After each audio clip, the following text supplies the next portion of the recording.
Welcome to Passages Pulse, where we track the heartbeat of Israel and the Middle East from a Christian perspective. In a time of confusion, division, and misinformation, we're here to help you cut through the noise with truth, clarity, and conviction.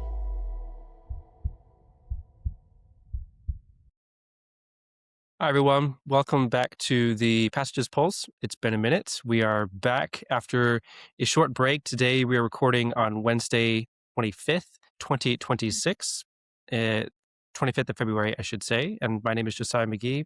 I have some news for you all to share before we touch on the headlines. Joining me today is our new co-host, Olivia Layne. Sebastian, who you're probably most familiar with, is going to be spending some more time focused on campus advocacy for Passages, building a network for Passages of strong Jewish-Christian relations. So Olivia is stepping up as our new co-host. Before we introduce Olivia, I just want to say a very hearty thank you to Sebastian for his dedication and his passion for helping us get this podcast started. He was an excellent co-host. I'm going to miss working with him very much and our many wonderful conversations. I do anticipate that Sebastian will be back periodically in the future because he's got lots of interesting things to say, and I want to make sure that we continue to hear them as much as we can. I'm also very excited, however, to welcome Olivia, who has been a guest on this podcast several times. She also works for Passages and manages our social media, spends much of the year living in Israel, and is very consistently involved in the various debates about Israel that are happening online. If you haven't been following, follow her and Passages on social media. You'll get a real treat, I think, listening to some of the people that she engages with and the conversations that she's having online. But we're very excited that she's able to bring a bit more of that perspective here to the podcast in the coming days and weeks. So welcome, Olivia. Would you like to say anything before we jump in today? Yeah, thanks, Josiah, for the introduction. I'm super excited to be doing this with you and super grateful for the really solid foundation that you and Sebastian have both laid together and the hard work that you guys have put into this podcast. And I'm definitely looking forward to being able to have these conversations with you. For those of you who don't know, Josiah and I are coworkers. I've known him for several years now. And before I was even on social media or doing any of that, you were one of the main people that I go to for information on Israel and the Middle East and all related topics. So I'm super looking forward to being able to do this with you. Oh, thank you, Olivia. Yeah, it's been a real treat getting to work with you after I actually met you when you were still a student through the Passages program. It's true. Which is amazing. Oh my gosh. I know. Wow. It's been so fun to see how you've made this journey your own and have just come so far, honestly, in your Israel journey. So very excited to be working with you directly now and now having these weekly podcast conversations with you. I think it's going to be a lot of fun. Our first one is a doozy because last week we had, I don't know if anyone was paying attention to this or not. Some of you, depending on how online you are or how tuned into social media you are or not, you may or may not have noticed that Tucker Carlson spent all but a few hours in Israel last week so that he could interview the U.S. Ambassador to Israel, Mike Huckabee, on a variety of subjects. And we're going to be focusing on that today. I will give a brief caveat. Of course, there's a lot of other things in the news right now. We're not going to be covering everything today because there's just too much to cover because there's so much happening in the Middle East right now, and especially in U.S. foreign policy vis-a-vis Iran. I can assure our listeners, however, that if we do indeed go to war with Iran in the next week or two, we will have some up-to-date content available as soon as possible, probably some special episodes. And going to be honest, right now that appears to be increasingly likely based on what we've seen over the last 48 hours. So stay tuned. I'm sure there will be some special content coming soon if something does happen. But right now, like I said, we're going to focus on this rather strange interview that took place last week between Tucker Carlson and Ambassador Mike Huckabee because, well, it was just very strange. And there's a lot to unpack there and talk about. So before we get into some of the specific issues of the interview, Olivia, I want to start by asking you, and I'll answer this question myself in a moment, but I want to start with you. What were your first impressions or overall reactions to that conversation last week? Yeah, really interesting. I think, I watched the whole thing and honestly probably watched it multiple times with how much I rewound and just to make sure that I was hearing people right, because there were some things in it that I was like, I can't believe he's saying that. I think at its most surface level, it's really obvious that the difference in which Tucker versus Huckabee approached the conversation. Tucker approached from a very conspiratorial, skeptic mindset, and Huckabee approached from a very factual, historical perspective. And that's just obvious in the sheer amount of times in which Tucker sort of feigned because he's very confident in his opinions and what happens in Israel when he's not in the same room as Mike Huckabee. But then when he's in the same room as Mike Huckabee, he says things like, oh, I don't know, that's why I'm asking you, about something that he would have confidently declared to be true 24 hours prior on his own podcast. And then you talk about Mike Huckabee's approach, where he was stating facts, stating different wars, different events that have happened in Israel, different laws that have been passed and when they were passed. And so I think that that was sort of the main thing that I took away from just the surface level of the way that they approached the conversation. It was very clear that Tucker was much more combative and unwilling to have a good faith conversation with Mike Huckabee. And that's I think pretty obvious. I think maybe even some of his loyal viewers would even say that, just given how he's interacted with previous guests that he's had. Yeah. Yeah. One of the things I also picked up on this interesting kind of wishy-washy approach that Tucker took to the conversation. And is not unlike previous interviews that he has with various guests. It was maybe the first time that he was as wishy-washy on the subject of Israel, at least in terms of the interviews that I've watched. Some context I thought that was interesting going into that interview, and I think part of the reason why Tucker did the interview at all, because Huckabee's been sort of goading him to do so for some time now, or daring him to come to Israel and interview me. I think a lot of that's to do with the fact that Tucker's been having conversations reported in the press recently with President Trump, in which President Trump has basically told him, you have to stop picking fights with the Zionists. You have to stop picking fights with people and getting accused of anti-Semitism because you're threatening the coalition that President Trump has tried to build on the right. And Tucker's a big part of that. But if he continues to look and sound anti-Semitic to many people, then it threatens to undo a lot of that coalition building that President Trump has undertaken. So there definitely seemed to be a sense in which Tucker went into the interview doing a bit of damage control. And I heard a little bit of that in some of the statements that he made, in which he would repeatedly say, I'm not arguing with you, but then ask a question or try to kind of argue the point without sounding like he was arguing, or in which he would repeatedly say, I've never said I support Hamas, or of course I'm not an anti-Semite. I don't understand. How could people think this? Yeah. So there definitely was a sense in which Tucker was on the defensive. I mean, you could hear in his voice, the tone of voice and the words that he was using, the phrases he was saying, and he was trying to do a bit of PR for himself by doing this interview and in conducting it the way that he did, which was really quite interesting. Of course, there were some snafus. Some other things that I think definitely stood out to me about the interview as a whole, the detention story. I'm honestly a little surprised, Olivia, you didn't mention that, because I know you've been talking about this on social media a little bit, but I thought that was very interesting. Yeah. This idea that Tucker gets to go to the Ben Gurion airport. He doesn't even leave the airport and see Israel. He's just there for a few hours, flies into a VIP terminal on a private jet, gets, frankly, what is a relatively high-end VIP security experience, which, yes, means that you have to hand your passport to someone. And he walks out of it accusing Israel of having detained him, stolen his passport, interrogated him and his team, all of these things, which, if you've ever flown into Ben Gurion Airport, it's just laughable. I mean, I heard the story and I thought, this is kind of crazy. For those who don't know, I mean, it's a bit of a running joke within Passages, our organization.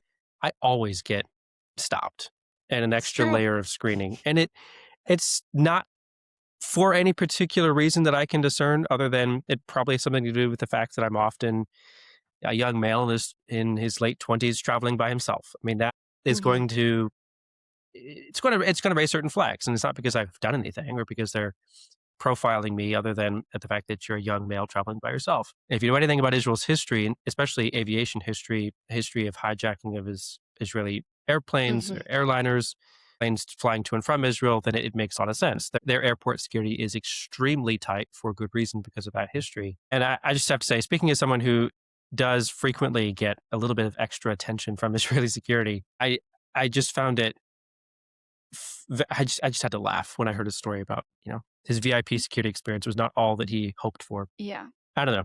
That was interesting to me. Well, 100%. An interesting story.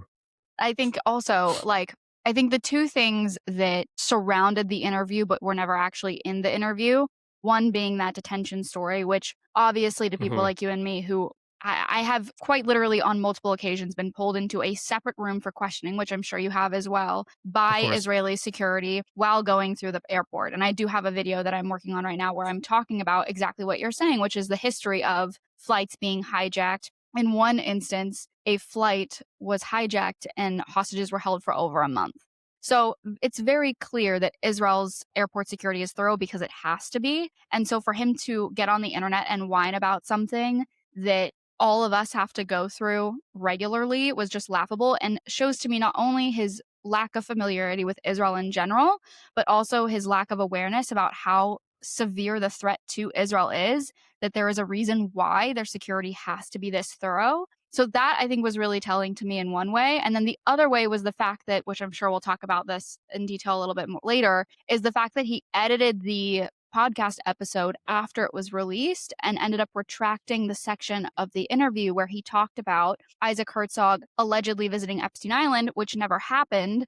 The image that was circulated with Herzog and Epstein was an AI generated image that a Right. journalist published and then eventually ended up publicly apologizing for. And so I think both of those actions are unfortunate for multiple levels. With the Epstein accusation, I think the biggest one being his followers are so loyal that and have been so conditioned to just believe everything he's saying and automatically view Israel as a deceptive party, that even when Tucker comes forward and says, I made an accusation that was wrong and I shouldn't have said that, I already know before I click on the comment section that his supporters are going to be in the comment section saying, Israel got to him, they pressured him into releasing this, it actually was true, and that's the reason why he had to rescind the comment. And so I think that's really unfortunate and says a lot about how his base is reacting to this interview. Yeah, no, it's a good point. I mean, the damage is done once you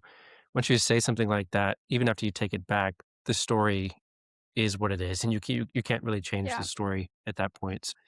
That's a really good point about, I think, journalism, journalistic ethics. If you're not 100% sure that something is true, don't say it and assume you can retract it later, because you can't take it back once you've said it. I mean, this story is what it is, and it's already out there. A couple other things that I just wanted to mention briefly that I was thinking about, and then we'll talk about some of the specific issues that popped up in this interview besides the whole Epstein Island thing. I think when it comes to journalism, one of the things I wanted to mention was a key takeaway for me as well, is that this didn't really feel like journalism. It felt like more so as a performance for a particular audience. And part of why I thought that was that it was essentially a debate in the way that it was conducted. It was not a Tucker tried to frame all of his questions by saying it's this is just me trying to understand why people don't like me and asking good faith questions and that sort of thing. But at the end of the day, I mean, there was a lot of interruptions. There were arguments. There were claims and counterclaims. Both Tucker and Huckabee arguing that the other had made statements that were not factual, or arguing that the other person was sort of missing the point, or deviating from the conversation that they'd agreed to, or whatever. I mean, it was inherently combative in a lot of ways. It wasn't conducted purely as an interview in that respect. And that seems to be something that I think, one, most people don't understand when you read a lot of journalism today, or you watch a lot of these podcasts or online shows, YouTube shows today. It's a mistake, I think, to argue that it is classical traditional journalism. It's not. It's an agenda. It's a platform to espouse your views, not necessarily to do what we would traditionally consider to be journalism. And there's nothing necessarily wrong with that, as long as it's not being misrepresented as something that it's not, or if you're not assuming that it is something that it's not. On the flip side, most people, what that means, the people who actually follow along are not expecting necessarily to learn something new. They're expecting to see a fight. And they've already picked a winner of that fight before the conversation is even over. One of the things that fascinated me in sort of following up after the interview was just reading some of the comments. You had comments on social media platforms that were, or accounts were more favorable to Ambassador Huckabee.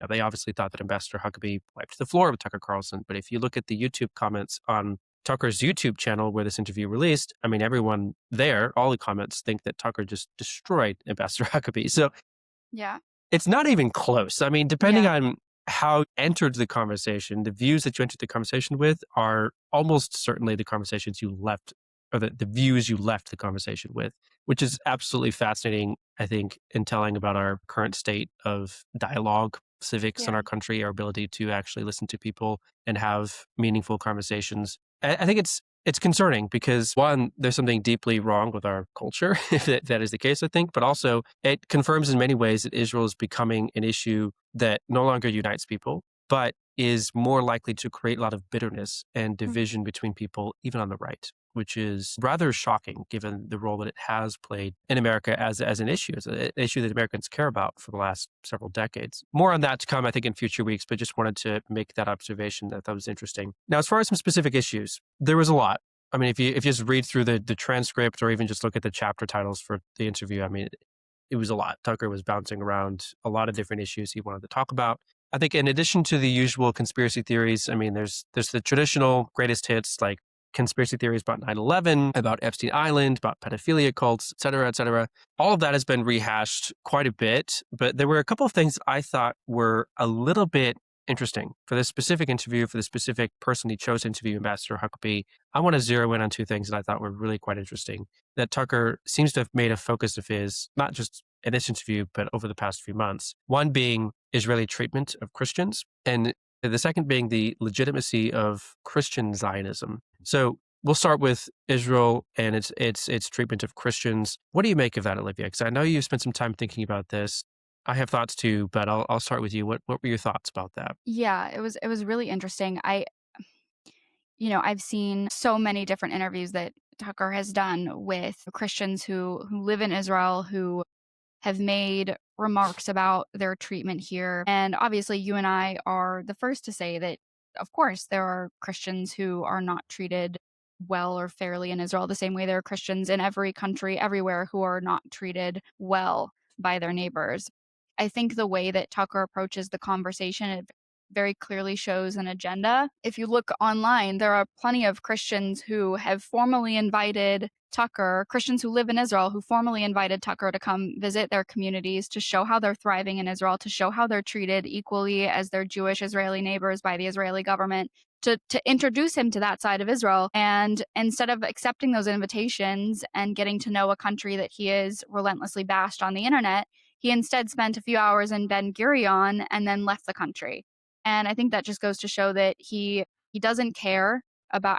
Actually, also notably in the interview, they were talking about Christians in Qatar, and Mike Mm. asked him, Ambassador Huckabee asked him how many Christians are in Qatar, and he fumbled. He didn't know how many Christians are in Qatar, and I think that was just the dichotomy of that between the parallel of him asking Ted Cruz how many people are there in Iran and Ted Cruz not knowing the answer to that. Tucker has a lot to say about Christians, but he doesn't even know how many are living in Iran, and he also won't visit the communities that he talks about so much on his show. So I think that just goes to show how much he actually cares about Christians. So that's the first thing I'd say about that, is I don't think Tucker actually genuinely cares about Christians living in Israel. And I think a lot of the commentary that I see on the internet, especially people from my age, is the main thing that they get hung up on is the spitting of ultra Orthodox Jews against Christians, usually in the old city.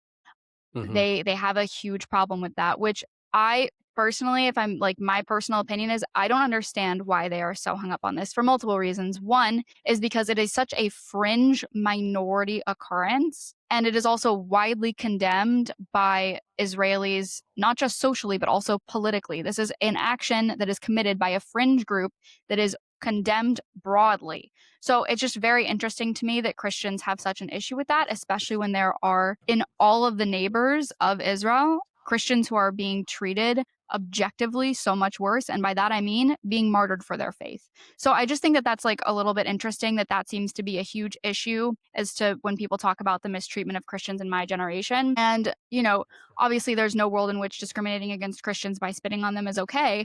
But the silence about how Christians are being treated objectively worse in every other part of the Middle East is telling to me. Yeah. Yeah, no, it's super interesting. And I'll make a couple observations as well about sort of the back and forth between Tucker and Huckabee on this issue of Christians. And then I have a couple of things to say about Christians in Israel more generally. You could tell it was a debate. This is one of those examples where the conversation turned into a debate very quickly, but not a very good one, honestly. This I thought was disappointing, was that they were arguing over numbers and not necessarily arguing about what those numbers mean. I mean, that's Yeah. you did give away that this debate is pretty shallow and it is not a very good one, honestly. honestly, I think Tucker probably is correct that there are more Christians in Qatar than there are in Israel, but that's not really the point. The point is that the Christians, even though there are more of them in Qatar than there are in Israel, they're not citizens of the state in Qatar.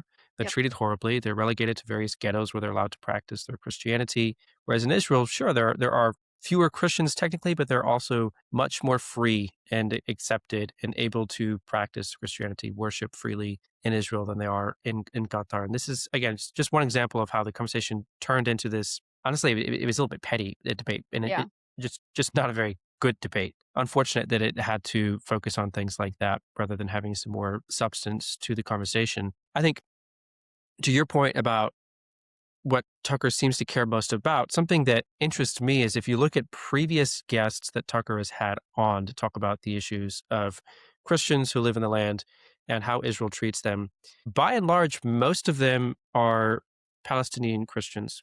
100% their perspective matters tremendously. It's extremely important that those perspectives are heard. At the same time, what's interesting is that you don't really hear of Tucker interviewing an Arab Christian who identifies as an Arab Israeli. Only Yeah. those typically who identify as a Arab Palestinian Christian. And it's just interesting. I mean, we've had this conversation. You made the point that there are other Christians who live in Israel or who are choosing to identify themselves as citizens of Israel and are thoroughly integrated into Israeli society, are not considered Palestinian.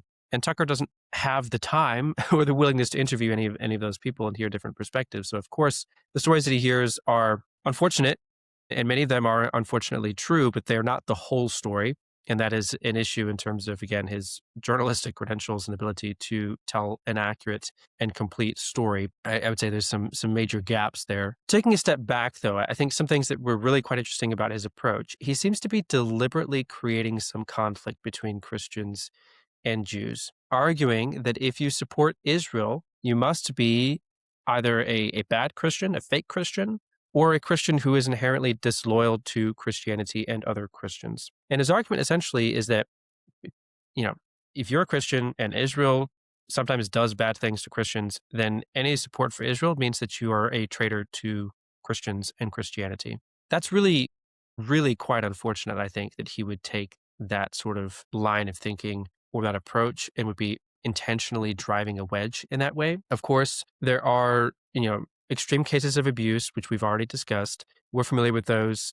And I would like to also note it's not just people in the Jewish community who condemn it, broadly speaking, but so do most Christians, of course. Most Christian supporters of Israel will also condemn those cases, including Ambassador Huckabee. So given that most members of the Jewish community and most Christian supporters of Israel are going to condemn these extreme cases of abuse, it just doesn't make much sense to drive a wedge between Jews and Christians when they're already, generally speaking, the majority on the same page that spitting on local Christians in Jerusalem is a bad thing to do, should not happen, should not be allowed. Another angle to this that I thought was very interesting as far as issues that Tucker kept bringing up, because is really very committed to this idea that Christians and Jews should not get along, or Christians should not support Israel because there is conflict between Israel and some Christians, was the surveys, for example. He repeatedly has brought up over the past few months this idea that Christians are leaving the West Bank, for example, or Gaza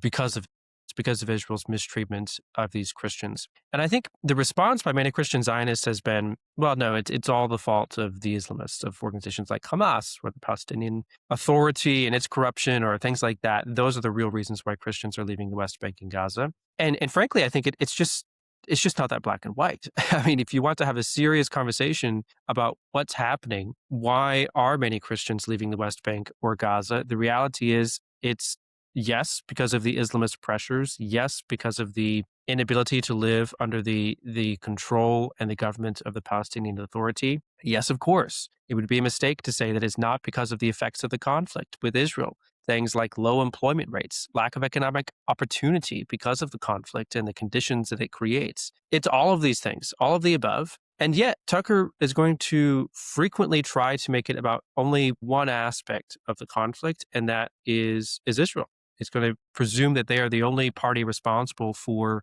Christians in the West Bank and Gaza, and try to use that as a wedge to drive between Israel and its Christian supporters. I mean, to me, I don't know if it feels this way to you, Olivia, but to me, it just seems transparently obvious that he's trying to create conflict where it doesn't necessarily need to exist, or that he's trying to drive a wedge and divide people. I think it's a mistake to conflate political conflict between Israelis and Palestinians, which is very real. Yes. I mean, hopefully, if you've listened to this podcast before, you've heard me say this and understand that, my heart and that of passages is that, yes, of course, Christians should care about it. But that doesn't mean that it is the same thing as a theological conflict between Jews and Christians. But that's basically what Tucker's trying to do. Is he's trying to say that any sort of conflict between Israelis and Palestinians who happen to include a number of Christians who make up a very small minority of Palestinian society, is the same thing as an inherent theological conflict between Jews and Christians. And if you don't take the Palestinian side and reserve your support for Israel, or constrain your support for Israel, then you're somehow a bad Christian or adopting bad theology. It's trying to make two issues one and the same, and they're not. They are separate issues with quite a bit of nuance to them. Anti-Jewish approaches are, in my opinion at least, not the answer. This is not how you solve the Israeli-Palestinian conflict, by becoming a Christian who rejects Jews and their rights, their identity, what they stand for. And I just, I don't know. I'll have to stop here because I could say so much more, but I just wish that more people would read, for example, Romans 9-11. To be a Christian does not mean scorning the Jews, but rather honoring them. And that doesn't mean that you always take their side in every single political conflict, because they're more complicated than that. And Scripture has much more to say on the issue. I don't think it really allows you to take one side of a conflict in that way, in purely black and white terms. But the answer cannot be to just scorn the Jews completely and say, as a Christian, I can't support the Jews, and then move on without having taken into account anything that Paul has to say about the ongoing relationship that Jews and Christians are supposed to have. So I'll stop there, because again, I could rant for quite a bit longer, but it was something that just bothered me about the interview quite a bit. On a related note, I want to move to the last part of our conversation. Tucker also spent a lot of time arguing about Christian Zionism and Israel's right to exist. What stood out to you, Olivia? Because he had a lot of interesting questions about how Israel was established, whether it is legitimate or not. There's a lot there, but was anything particularly interesting to you? Yeah, I think the part that really caught my attention was how he really tried to apologize for saying that Christian Zionists are his least favorite people in the world at the beginning of the interview. And he brought that up multiple times. And, Mike Huckabee seems like an amazing guy and clearly took it all in stride. But I wish that would have been harped upon a little bit more, because it's not just a statement that he said one time. It is a pattern of behavior and a way in which he's spoken about Christian Zionists for more than just that one instance where he just happened to say it verbatim. And so I think for me, what I took from that is, I'm Gen Z, I am a Christian, and I am also a Zionist. When I say that I'm a Christian Zionist, I usually preface that by saying that those two things do not have to hinge upon each other, because we know that because there are plenty of Zionists who are Muslim, atheist, you name it. You can be Zionist and you don't have to be a Christian to be a Zionist. My Christianity influences my perspective of Zionism, but they are not mutually exclusive. And so I think that's important, because I appreciated the way that Mike Huckabee approached the conversation, because so many Christians, especially an older generation of Christians, when asked about Israel, they only reference scripture, which is an amazing thing to do and is important in this conversation. But I think Christians need to start familiarizing themselves with the extra biblical reasons as to why Israel has a quote unquote right to exist, and why Israel is a legitimate state. Namely, the reasons that Mike Huckabee went to as well in the interview. The two big ones were, legitimate wars that Israel has fought, and then international law. Those are the two reasons that he sort of honed in on. And I thought that was really important, because he is an evangelical Christian. He is the ambassador. And for him to say, yes, there are biblical reasons why I support Israel, but there are also all of these other reasons why you should support Israel too, even if you're not a Christian. I think that was really important for the audience to hear. And I think it's a shame that Tucker clearly has an agenda against people who call themselves Zionists, but especially Christians. And I think that that was really obvious throughout the interview and the way in which he was speaking to Ambassador Huckabee. Yeah, I think it's precisely because Mike Huckabee is the ambassador right now that he was giving some extra biblical reasons why Israel has a right to exist, because he's speaking to an audience that is not just his church. You know, he's a former Baptist minister, as Tucker repeatedly brought up throughout the interview, but he wasn't in that instance speaking to a congregation. He was speaking to a much broader audience that is not just Christian. And so I think that is a big reason why Ambassador Huckabee spent the amount of time that he did talking about the extra biblical reasons why Israel has a right to exist, which I did agree was very interesting. Something that I noted about the interview, and this was a small thing, people might think this is picky, but I think words matter as a communicator, and I think that Tucker probably knew what he was doing when he made this comment. There's at one point he was asking questions about Israel's right to exist and trying to understand its legitimacy, and he finally basically stopped and said, "I just don't understand." And that maybe that's just because I'm a low IQ person. And Ambassador Huckabee, chuckled, but didn't take the bait, which I thought was smart. Because if you understand what he's doing with that comment, that's a fairly manipulative comment to make, actually, because what Tucker is essentially doing is saying, one of us is stupid. Yeah. Maybe it's me. But if we can't understand each other, then it seems like the most rational explanation for why one of us can't understand each other, or why we can't both understand each other, is that one of us is stupid. And that's just a horrible place to drag conversation to. It's a horrible level to drag a conversation down to reduce a challenge understanding the person sitting across from you to a matter of IQ or stupidity. And it's not, what he's implicitly saying is he's explicitly calling himself potentially stupid, but implicitly what he's saying is maybe it's you, Ambassador Huckabee. Maybe it's people that you represent, the perspective that you represent, that is inherently low IQ or stupid.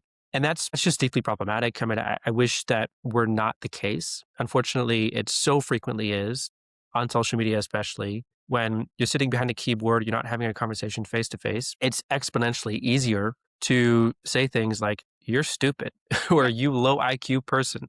You don't know what you're talking about because you're stupid." And it's a horribly disrespectful way to speak to another human being, whether in person or online or on social media. I would highly encourage anyone listening to this. Yes, it's okay to have very strong opinions. We hope that you do have strong convictions about these issues and that you're willing to speak about them confidently. Using cue of the people in the conversation as a tool at your disposal is just not appropriate.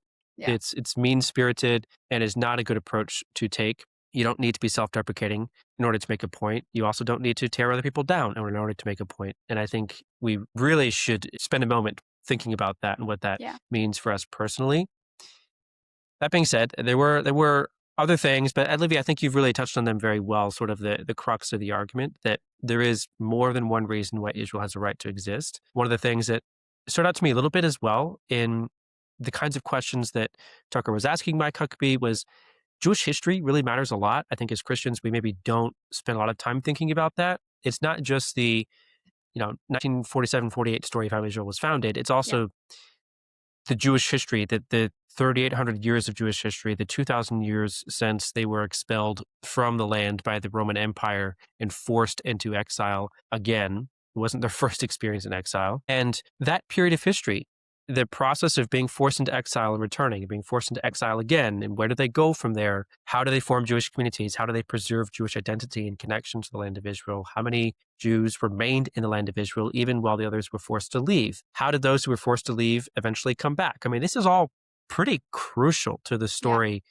of the Jewish community and of Israel's right to exist, connection to the land of Israel, its right to return to the land of Israel. So if you haven't spent a lot of time thinking about this, I would encourage more Christians to spend some time thinking about this, doing some homework and some research, because for Tucker, at least, it seemed to be a pretty important issue. And I would agree. I think it is, to a certain degree, an important aspect of how you think through whether Israel as a modern country has a right to exist at all. If you need resources, please reach out to us, comments, send us an email. You can email passages through our website, whatever is easier for you. But it would be, I think, important for more Christians to do some homework on that subject. The last thing that I'll note is that Tucker really did seem to be trying to paint Christian Zionist into an all or nothing box.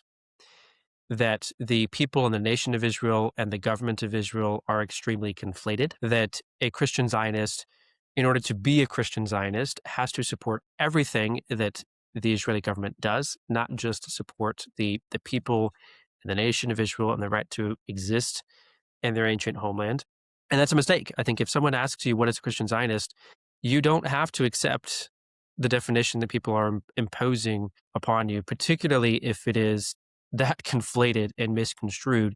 A Christian Zionist is not someone who unconditionally supports everything that the Israeli government does. Yeah. It is a person who is a Christian, who also believes that the Jewish people are a nation and they have a right to a home in their ancient homeland. And that's all that it is. To allow someone to criticize you for accepting the label of Christian Zionist based on a definition that does not fit the reasons why you call yourself a Christian Zionist, I think is allowing the conversation to become toxic pretty quickly. So those were my last thoughts on the Huckabee and Tucker interview conversation last week. Olivia, do you want to say anything else before we wrap up this episode? Yeah, I think I would just say that, you made a great point about how language is important and the words that we choose to use are important. And that was something that I kept thinking myself as I was watching the interview, and the way in which Tucker Carlson would, sprinkle in the, self-deprecation and the very almost groveling apologies. And then, also say things like, well, I don't know, I'm not the expert. That's why I'm asking you, and things like that. And I think as Christians, it's really important to look at that and to understand that that is coming from a person who, when he is outside of the room of Mike Huckabee, is making very confident claims. And then when he's inside the room, he's saying that he doesn't know. So I think credibility matters, and making sure that the sources that we're listening to have proven to be people of integrity in the way in which they hold these conversations is important. And so I think that would be the last thing I would say, is that if you're a Christian and you're consuming this content, to just consider whether or not the people that you're listening to have proven themselves to be credible sources. Yeah, that's good. That's very good. Thank you, Olivia, for joining today and in the future. I think this was a great start, great first conversation. I loved hearing your thoughts and look forward to hearing more as we continue to record over the next several weeks. Thank you to Lindsay, our producer in the background, to make sure that things look and sound as good as possible. We made her job a little bit more difficult today because Olivia and I are both in the process of rebuilding or renovating some studio space. So hopefully in the future, it'll be a little bit easier on Lindsay. We thank you for your patience as we get ourselves set up again. And thank you to our listeners, of course, for joining us again. We really appreciate all of you who listen and participate in this conversation. We'd love to give you the opportunity to participate by commenting or sending us an email or leaving us questions on our social media channels. Wherever it is that you engage with Passages, please let us know what you think of this episode. And if you have questions, what are the types of things that you're wondering about and would like us to explore more in the future, we would be happy to take questions and include you in the conversation to the best of our ability. And we thank you for, again, tuning in. We will see you all next week. Thank you for listening to this week's episode of Passages Pulse. Help us grow this community by liking, sharing, and subscribing. If you like this week's episode, let us know by leaving a comment below. This podcast is a project of Passages Israel. We exist to educate the next generation of Christians on modern Israel, deepen the roots of their faith, and equip leaders to foster positive Christian engagement with Israel and the Jewish people. To learn more about Passages, follow us on social media or visit us at passagesisrael.org. Until next time, we'll keep our finger on the pulse.